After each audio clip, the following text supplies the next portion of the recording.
যৌক্তিক দাবিগুলো নিয়ে তারা আন্দোলন করছেন। তবে উপদেষ্টা মহোদয়ের বক্তব্য শুনে মনে হচ্ছে কেউ এটিকে সাবোটাজ করার জন্য তাদেরকে ব্যবহার করছে। দাবি যতই যৌক্তিক হোক, সব দাবির জন্য যমুনার দিকে রওনা দিচ্ছে মানুষ, এটা কেন?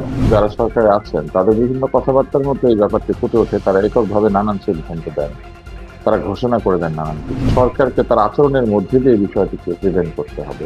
জগন্নাথ বিশ্ববিদ্যালয়ের সংকটটা তো নিশ্চয়ই গত 1 বছরের না বা 9 মাসের না, এই সংকটটা তো আরো অনেক পুরনো। এটা সমাধান করতে হবে এখন যারা সরকারে আছেন তাদের। ঢাকা যাবে দেশে সোনালী পের সাথে।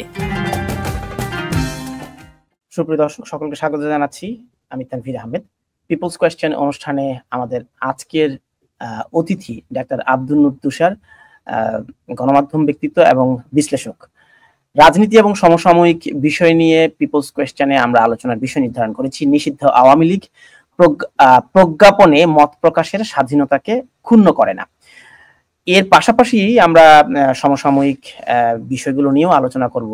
আপনারা জানেন যে এই মুহূর্তে বাংলাদেশে সবচেয়ে আলোচনার কেন্দ্রবিন্দুতে রয়েছে জগন্নাথ বিশ্ববিদ্যালয়ের শিক্ষার্থীদের 3 দফা দাবি, এবং এই 3 দফা দাবি আন্দোলনকে ঘিরে তারা ইতিমধ্যে যমুনার অভিমুখে লং মার্চ করেছেন, এবং সেখানে তথ্য উপদেষ্টার সাথে আমরা দেখেছি যে বোতল নিক্ষেপ হয়েছে, এবং তথ্য উপদেষ্টা তাদের সাথে কথা বলতে চেয়েছেন এবং তিনি আনুষ্ঠানিকভাবে বিবৃতি দিয়েছেন তাদের দাবি দাওয়াগুলো কোন প্রক্রিয়া মানা হবে এবং সেটি কিভাবে সমাধান করা হবে সেটির ব্যাপারেও তিনি কথা বলেছেন। এবং তিনি পরিষ্কার বলেছেন যে সামনের দিনগুলোতে যমুনার অভিমুখে এমন মার্চকে তারা নিরুৎসাহিত করবে এবং কঠোরভাবে দমন করবেন।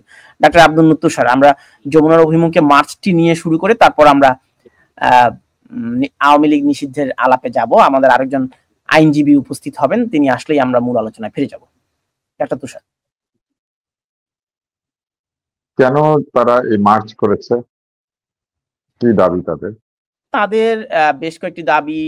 তারা পূর্ণাঙ্গ আবাসিক সুবিধা চায়, কারণ শিক্ষার্থীদের এই হলে থাকার সুবিধা নেই। তারা 70% শিক্ষার্থী চায় হলে থাকতে, তা না হলে তাদের শিক্ষা জীবন বাধাগ্রস্ত হয়, কাউকে টিউশনি করতে হয়, নানাভাবে অর্থ উপার্জন করতে হয়, এবং গবেষণার জন্য তাদের পর্যাপ্ত সুবিধা নেই।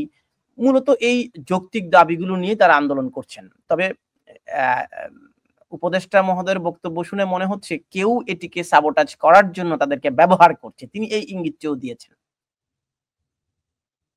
প্রথম বিষয় হচ্ছে যে বাংলাদেশে বিশ্ববিদ্যালয় তৈরি করা হলে বিশ্ববিদ্যালয়ের একটি সাধারণ মান রয়েছে। বিশ্ববিদ্যালয় মঞ্জুরি কমিশন এই মানটিকে নির্ধারণ করেছে, এবং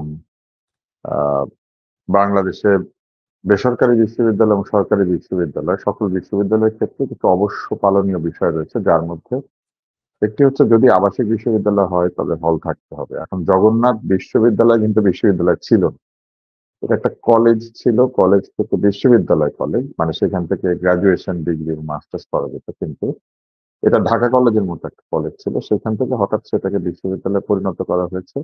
এবং আমাদের দেশে যা হয়, একদিন সকালবেলা কাউকে ডেকে তাকে বলে দেওয়া হয় যে আপনি এটা হয়ে গেলেন আজকে।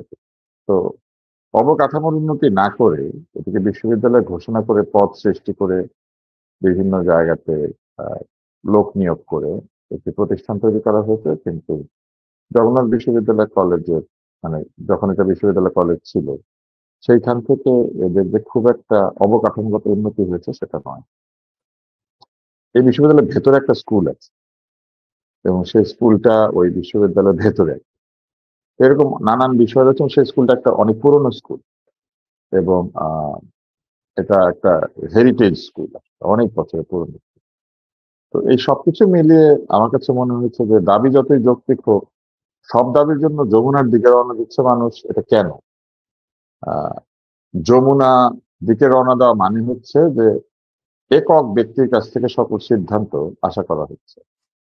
একক ব্যক্তির কাছ থেকে সিদ্ধান্ত আশা করা মানেই হচ্ছে জনগণের মধ্যে এক ধরনের একনায়কতান্ত্রিক মনোভাব তৈরি হয়েছে, এবং তারা মনে করেন যে যিনি শাসনে থাকেন তিনি এককভাবে সিদ্ধান্ত দেন। এবং এখন যিনি সরকার পরিচালনা করছেন, যারা সরকারে আছেন তাদের বিভিন্ন কথাবার্তার মধ্যে এই ব্যাপারটি ফুটে ওঠে। তারা এককভাবে নানান সিদ্ধান্ত দেন, তারা ঘোষণা করে দেন নানান কিছু, এবং তারা বলে দেন এখন থেকে এটা হয়ে গেল।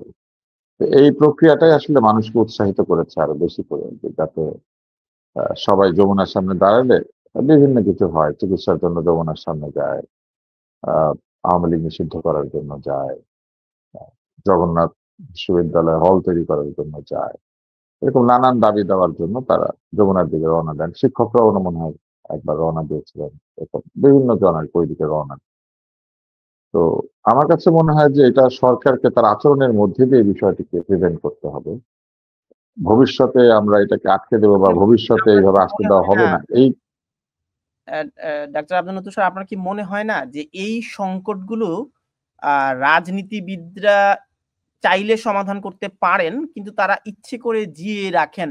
না, রাজনীতিবিদদের তো এখন কোনো ক্ষমতা নাই। রাজনীতিবিদদের হাতে কি ক্ষমতা আছে তারা সেটা সমাধান করবে?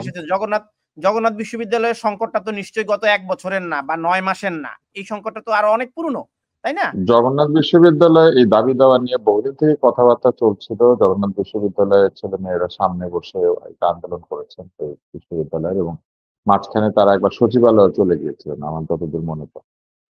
তো জগন্নাথ বিশ্ববিদ্যালয়ের আন্দোলনটা অনেকদিন ধরে চলছে। চাইলে কিন্তু ফলে হল করতে পারে, চাইলে তারা যদি সবাইকে আবাসিক সংকট সমাধান করে দেয়, তাহলে তো রাজনৈতিক দলের নেতাদের একটা বিষয় আছে তানভীর, জগন্নাথ বিশ্ববিদ্যালয়ের যা ছাত্র সংখ্যা এবং তার যে এলাকা, তার যে জমি জমা, এটা কিন্তু আসলে খুব আনুপাতিক ভাবে খুব বড় না, এবং চাইলেই হল করা যাবে, 70% লোককে থাকতে দেওয়া যাবে। এটা যদি আজকে থেকে কাজ শুরু করা হয়, কিংবা ধরেন কিছু কাজ সম্পন্ন হয়ে থাকে, এটা খুব দ্রুত এটা সমাধান করা সম্ভব না। এটার অন্য কোনো পদ্ধতিতে এটাকে সমাধান করা উচিত, অথবা অন্য কোনো ভাবে এটাকে সমাধান করা উচিত। তো আমার কাছে মনে হয়েছে যে এই মুহূর্তে রাজনীতিবিদদের এই ক্ষেত্রে সমাধান করার কোনো ক্ষমতা নাই, কারণ রাজনীতিবিদরা ক্ষমতাতেও নাই, রাজনীতিবিদদের হাতে কোনো কিছু দেয়া বা নেওয়ার কোনো সুবিধাও নাই। এটা সমাধান করতে হবে এখন যারা সরকারে আছেন তাদের। মনে রাখতে হবে সরকার মানেই রাজনীতি। আমরা রাজনীতি বিবর্জিত সরকার কেউ যদি বলেন তাহলে সেটা আসলে খুবই কঠিন, এটা বলা সম্ভব না।